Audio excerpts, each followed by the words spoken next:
Thank you all so much, and welcome to The Velvet Note. That was a great tune entitled Take the A Train, which I'm sure all of you have heard, written by the great Billy Strayhorn. A lot of people associate that song as being written by Duke Ellington, but it was actually Billy who wrote it. Billy's from Pittsburgh, and he originally heard Duke Ellington back in 1933. He heard him over Thanksgiving weekend and fell in love with the sound of the Duke Ellington Orchestra. He would listen to that music a whole bunch and wanted, to create music like Duke Ellington. So about 5 years later, Ellington's going to come back through town. This is 1938. By that time, Billy had been writing and playing piano a bunch, and he got the opportunity backstage to actually play for Duke Ellington. He sat down and played a couple of his songs for Duke, and Duke was really impressed. And then a couple of years later, Duke would call Billy up and say, hey, I want you to come up to my house. I want to hear you play, and then maybe we can talk about possibly working together. So Billy said, okay, that sounds great. Yes, of course, I'd love to come up there. I'm just down in Pittsburgh. It's okay, so you're going to take a train from Pittsburgh into Penn Station, and then when you get to Penn Station, I want you to basically get from there up to Harlem. You're going to have to take the A train. And so he basically scribbled out on paper the directions to Duke Ellington's house, and then wrote a song based on how to get from his house to Duke Ellington's house called "Take the A Train." And there's a very famous piano intro which Kevin Sanders expertly played for us.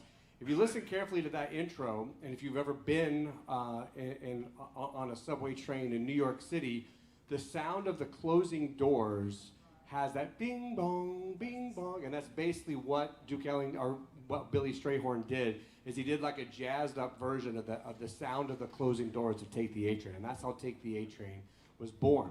Now the reason we all think of it as a Duke Ellington song is because Duke Ellington, a band, obviously is the one that made it popular. It became his theme song and the impetus for the reason why he called Billy back in 1941. At the time, in the late 30s, if you were to compose a song that was going to get played on the radio, you were most likely a member of ASCAP, one of the largest music publishing companies in America. They basically ran things. I mean, anyone who was anyone was on ASCAP. And at one point in the late 30s and early 40s, ASCAP realized that basically they had a monopoly on all of the great music people wanted to hear. So they sent out a letter on January 1st, I think this was in 1941, sent a letter out to all the radio stations and said, hey, listen, if you want to play an ASCAP artist, the fee that we've been charging you, that we're gonna double the fee because we think it's worth it. And so a ton of radio stations decided to boycott ASCAP artists. They refused to pay double the fee. Duke Ellington, of course, was an ASCAP artist, so he desperately needed to find someone whose music they could play on the radio, because this is the early 40s and Duke Ellington is popular, but he's not the household name yet that he's going to be. So to have the ability to get played on national radio taken from you was obviously a huge deal. So he convinced Billy Strayhorn to come work for him and to join BMI, which was the competing publishing company. He also happened to hire his son Mercer Ellington, and he would write music and then give it to Mercer to publish. So there's a lot of songs that are Mercer Ellington songs that are actually Duke Ellington songs, but he couldn't get them played on the radio. So the reason Duke Ellington's most popular song is written by Billy Strayhorn has to do with that ASCAP band that happened in 1941. But this would start a multi-decade professional relationship between Duke Ellington and Billy Strayhorn that produced basically the soundtrack to America. I mean, these two gentlemen created a music that was unique to America, and it's woven into the fabric of all the music we still listen to. And we're going to go through some examples of that tonight from Billy Strayhorn's side. Fairly early on when they were on tour, they were touring overseas, and Billy, who was mainly a classical composer before he got with Duke Ellington, he loved classical music. He loved impressionistic music like Claude Debussy, and when he was over in Europe, he saw a beautiful picture, beautiful painting of a bridge that crosses the Thames River, and the bridge is called the Chelsea Bridge. He was so moved by that painting that he wrote a beautiful song that, in his mind, sounded like what the picture would look like. And to me, this song, Chelsea Bridge, which we're going to play for you right now, you can hear some of the really unique sounds in Billy Strayhorn's music. This is in the early 40s. No music was sounding like this at the time. He really had a large hand in creating some very interesting colors to American music. So we're going to play this beautiful ballad for you right now entitled Chelsea Bridge.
John Stanford.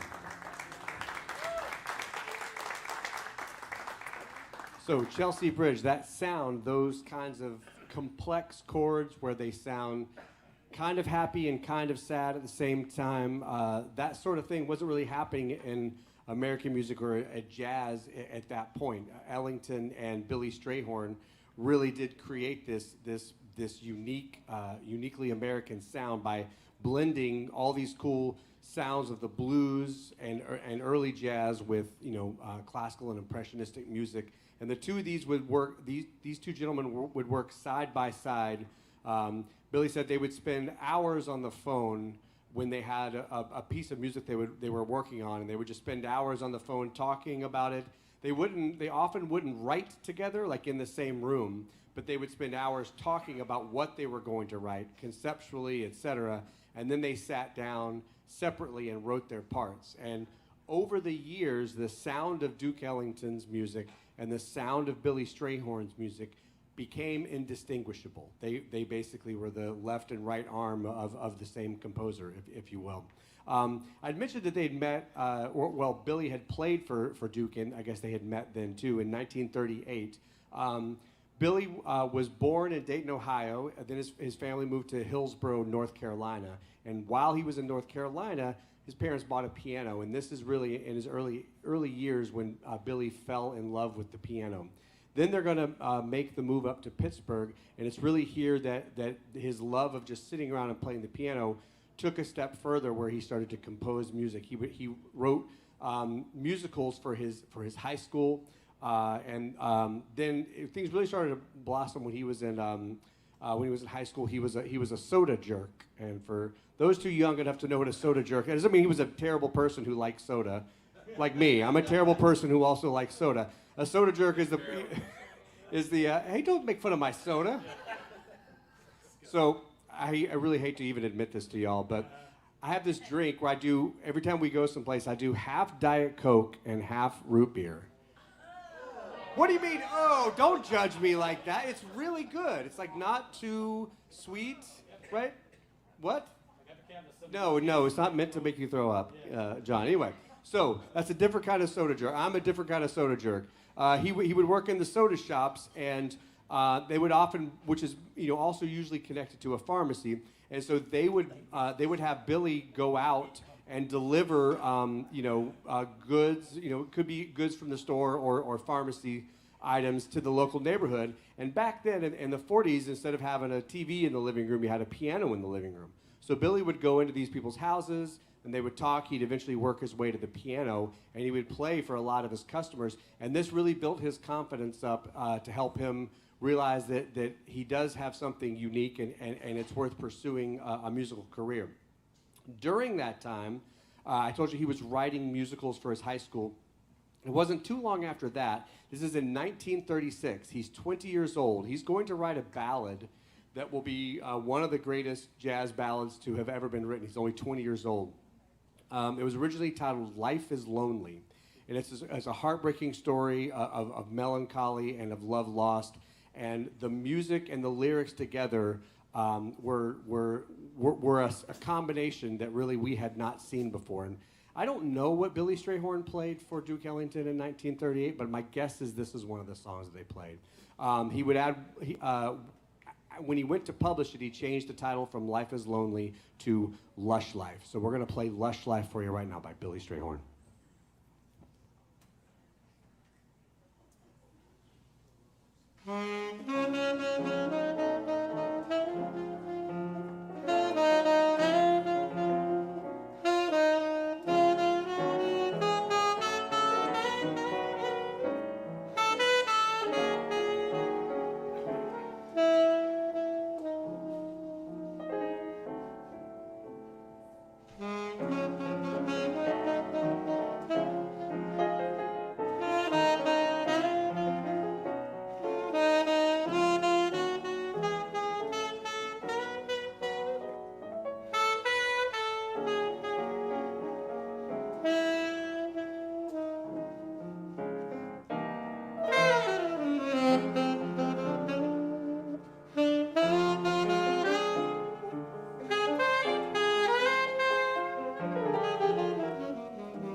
Thank you all so much.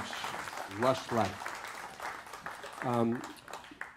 I'd mentioned that Billy, first got his start with Duke Ellington writing a whole bunch of music for Duke to play during the ASCAP band. One of those songs that he wrote back in the 40s didn't really gain traction until the 60s. But what's unique about it is it was largely influenced by the bebop era of the 1940s.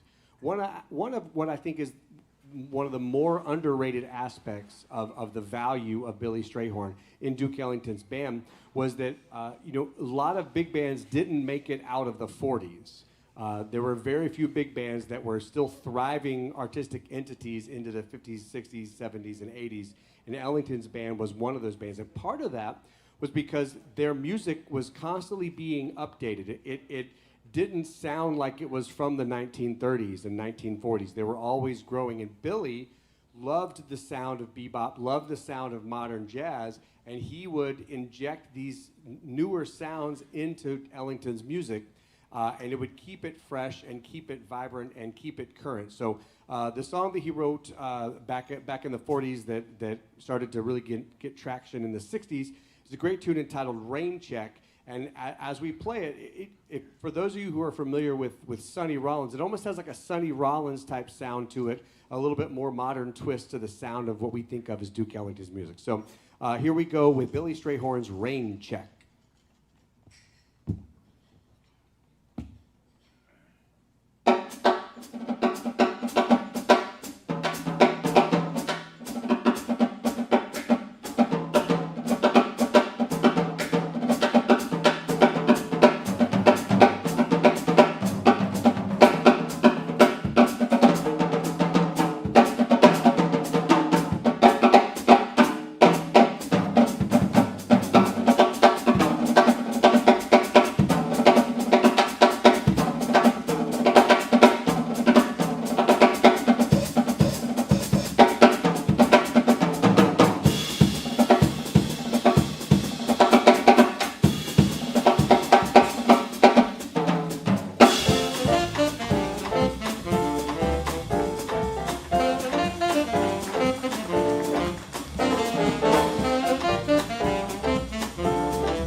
Thank you all so much. So, I had mentioned earlier that before Duke Ellington and Strayhorn, the sound of jazz was fairly narrow. I mean, it was still a baby in terms of an art form, right? It really didn't start fully developing until the 20s and 30s. But up to that point, jazz was mostly based around old church hymns and old Broadway tunes, and a lot of that would even to this day still carries through the legacy of jazz. Those are the kind of the roots of jazz. But when Billy Strayhorn and Duke Ellington arrived, they started creating a very specific and unique sound to jazz that really incorporates all of America. I mean, Duke Ellington's band, had basically every origin and background and race in the band. He wrote music. He had for different people in his band in different parts of the country. They would travel all around the country, and they would write music for the sound of the people that they would travel to meet. Probably most importantly was in the early days of Ellington's band with Strayhorn, they wrote for the people of Harlem, and that sound, the sound of the Duke Ellington band in the 30s and 40s, that's the sound we always kind of hear in our head for New York and in particularly Harlem. They wrote music together in a way that started to rival classical composers. They would write much longer pieces, much more complex pieces. You hear all the different kind of colors and sounds in this music, and this was a really big step for jazz and American music as a whole, and also for an art form created by African Americans, because the early days of jazz, jazz was not respected at all. It was just considered, this music that you played, in dark alleys, basically, in late night pool halls. And Ellington and Strayhorn really had a ton of influence on bringing a level of respectability that was just basically undeniable across the world. They would travel overseas and do all these great ambassador tours, and while they were over there, they started writing lengthier and lengthier compositions. They started writing jazz suites that were as long as symphonies. And I had mentioned that they were heavily influenced by the music that of the people they were around. And so one of the coolest things that they did is they collaborated on a piece called the Far East Suite. And this was from a United States ambassador tour that the Ellington band took. And really, this sound, again, this is the 40s and 50s and 60s. To hear music from other cultures wasn't as easy as we now kind of think that it is. We take this for granted. A lot of this music had never reached American ears before. So they were so transfixed by the sounds,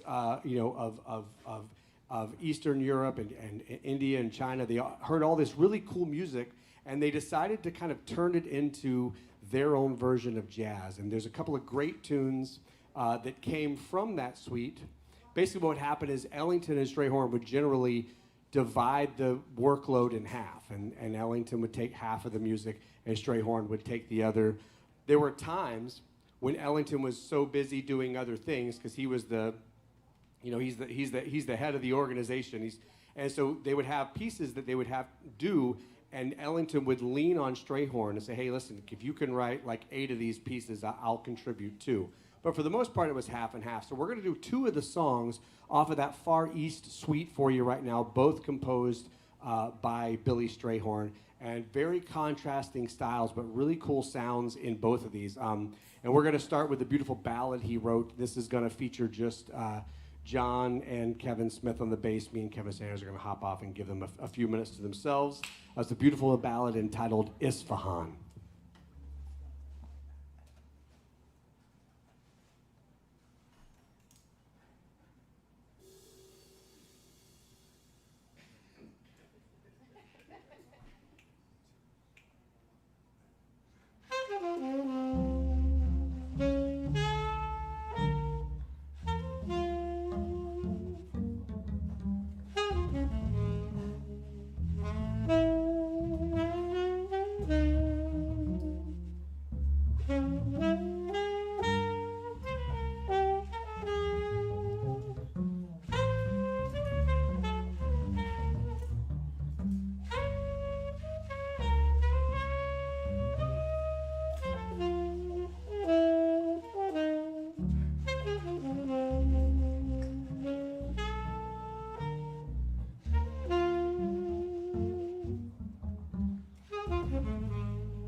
Thank you all so much.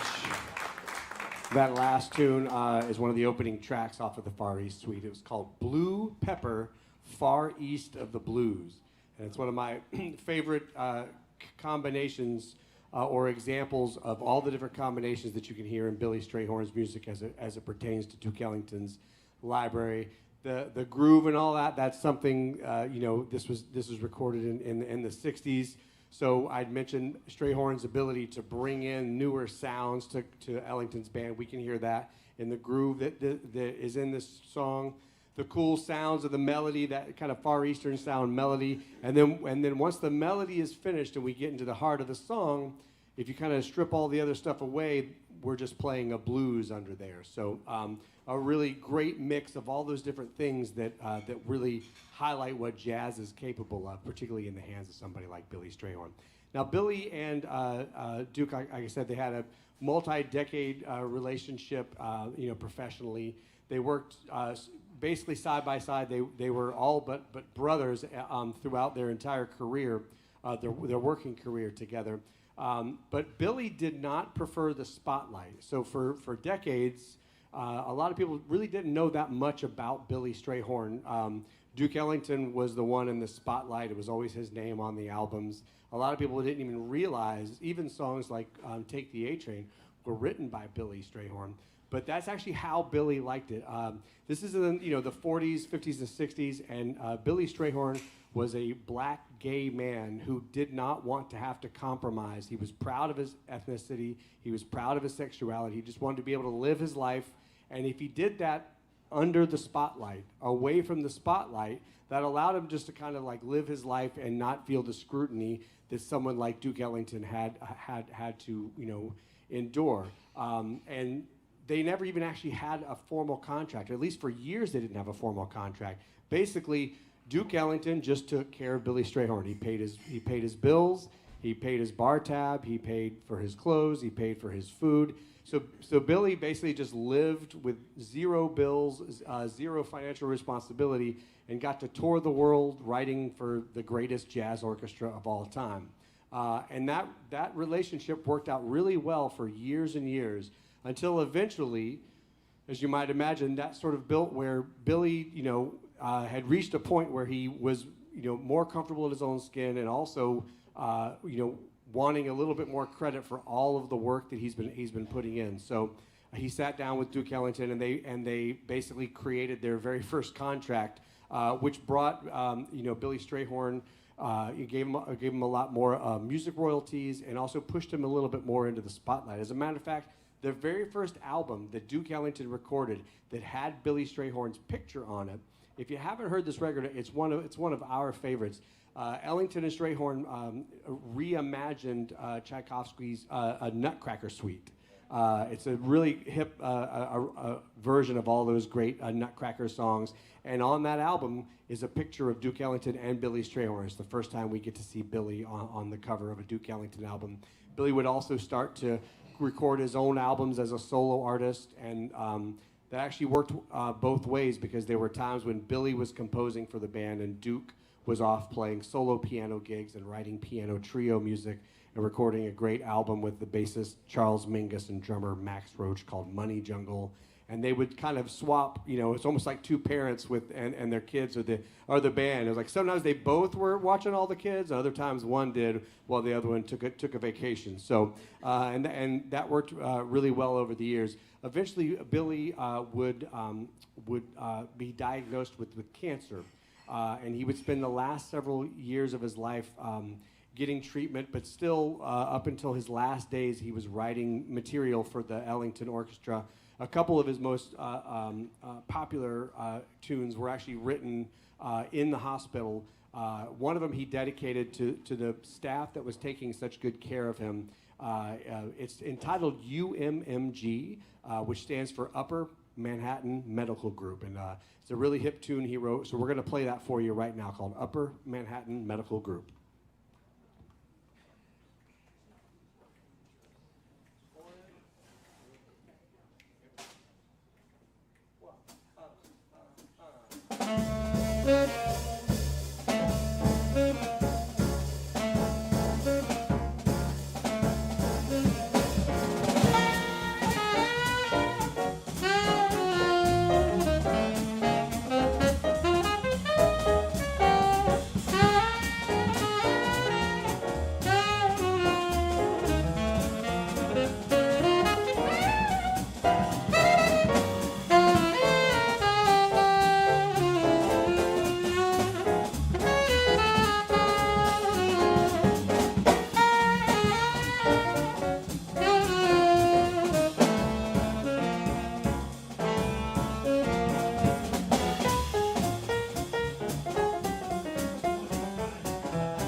Thank you all so much. If you want to hear some of Billy's compositions interpreted by Duke Ellington, there's a wonderful album that Duke made after Billy had passed away. It's a great album entitled "And His Mother Called Him Bill." You're going to hear a lot of these songs on there. This songwriting duo, like I said, basically helped contribute to the fabric of what we think of as American popular music. We can hear these sorts of sounds in pop music of today. We can hear it in symphony halls all around America. We can hear it in the sound of John Williams' scores. We can hear it in Alfred Hitchcock's movies. As a matter of fact, Strayhorn and Ellington did the soundtrack to an Alfred Hitchcock movie called Dial M for Murder. That entire soundtrack's done by Duke Ellington. If you go back and watch that movie and listen to the music, you'll hear these sounds. It's a wonderful album that they did together. I always think of, when it comes to American music, American popular music, they were kind of the heart and soul of what we now think of as American music. And I think of Billy being the heart and Duke being the soul of this music. We're going to play one more song for you to close out the evening. If you can't give me a big round of applause for Mr. John Sanford on the tenor saxophone. He's doing all the heavy lifting. He's got all the melodies, and he's sweating like crazy, just like me, beating himself up. It's great. I love it. Kevin Smith and I are back here cracking up every time he makes even the slightest mistake. He's beating himself up. He has no idea all the mistakes we're making back here. So, yeah, he does exactly. Doesn't even hear it. Yeah, you don't even know you have a band behind you, do you? Okay. On piano, please give a special welcome and thank you to Mr. Kevin Sanders. Playing all those cool Duke Ellington and Billy Strayhorn chords for us. Thank you. And back here helping me shovel the coal behind these guys, Mr. Kevin Smith.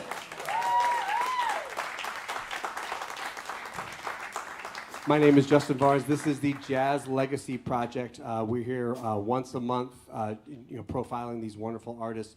We have a new series starting in October. Next month, I think it's September 17th, we're going to do the music of and the life of John Coltrane. When we started this, how many years ago? 7, 8? 8? Thank you.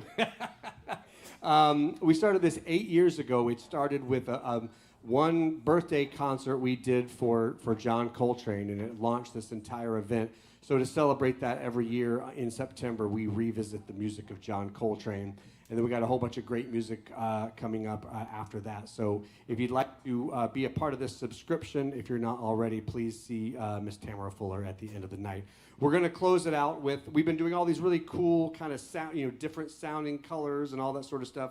We want to close it out with a tune that kind of shows the other side of Billy, in case you didn't know he could write like this. It's a wonderful blues he wrote entitled The Intimacy of the Blues. Thank you all so much.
John Sanford, Kevin Sanders, Kevin Smith. My name is Justin Barnes.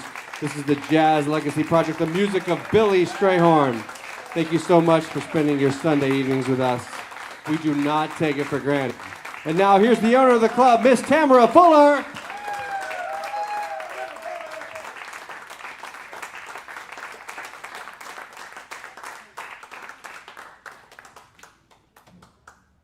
So let me tell you a little bit about the next series.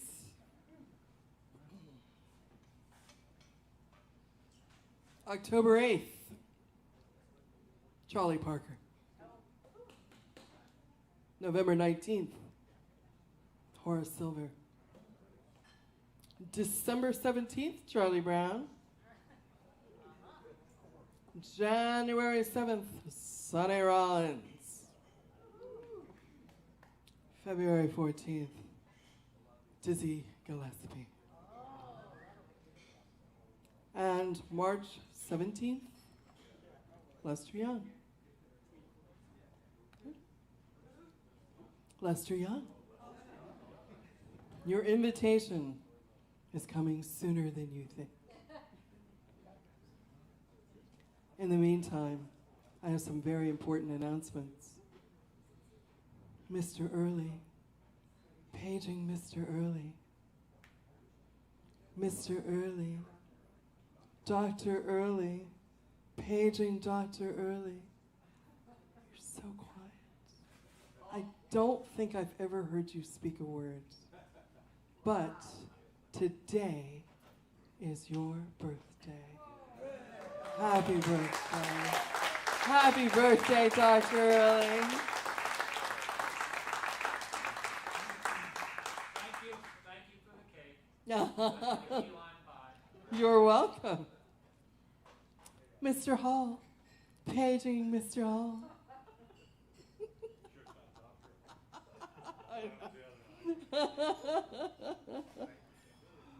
I understand that if we sit here long enough and we wait for the clock to strike midnight, it will be your birthday. Happy birthday, Dick Hall.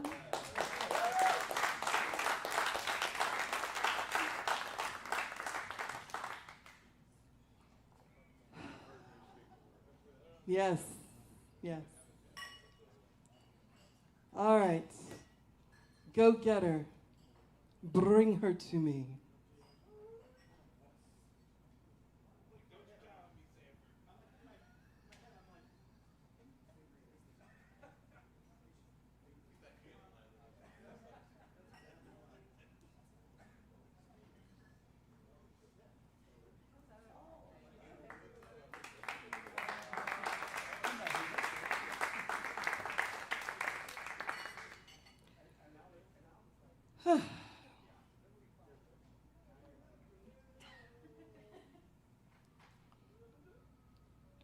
This is Sochi Delgado.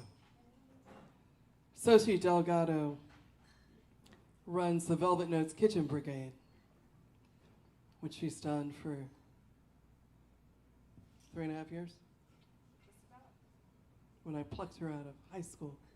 Not before she graduated, of course, with a 4.0. And tonight is her last night.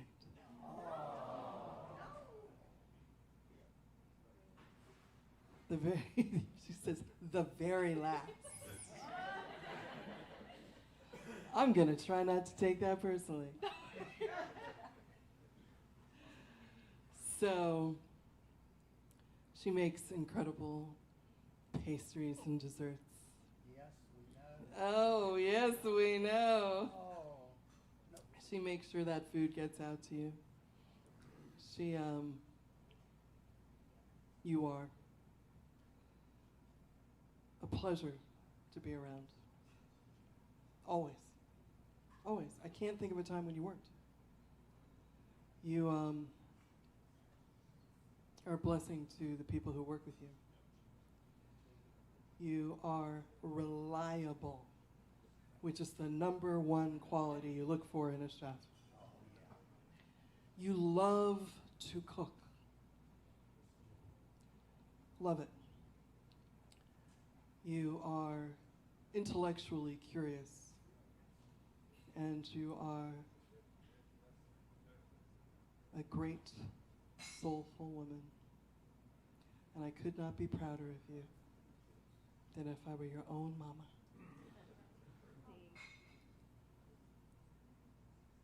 And you are also smart as a whip. So let me just give you an opportunity to remind me of what you will be doing now that you are leaving me. Well, I am currently a full-time student. My major is biotechnology, so cell biology and biotechnology. And I will be pursuing a career and I currently have an internship as well as a research program at the university. So I will be pretty busy with my schedule and look forward to the future.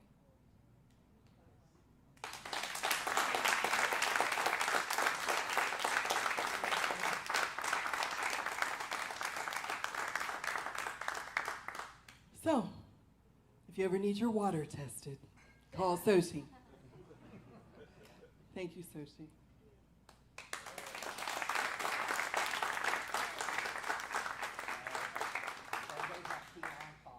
There goes your key lime. I know. Well, hopefully we'll be able to move right along without a bump in the road. That's why they pay me the big bucks. So come back and see us. We love doing this. I just want you to know. It's like our thing. It's not just a job. It's what we do, and we love doing it. Bringing you closer to artists who inspire you, and closer to each other, and closer to the song that's in your heart. Come and see us again. Good night.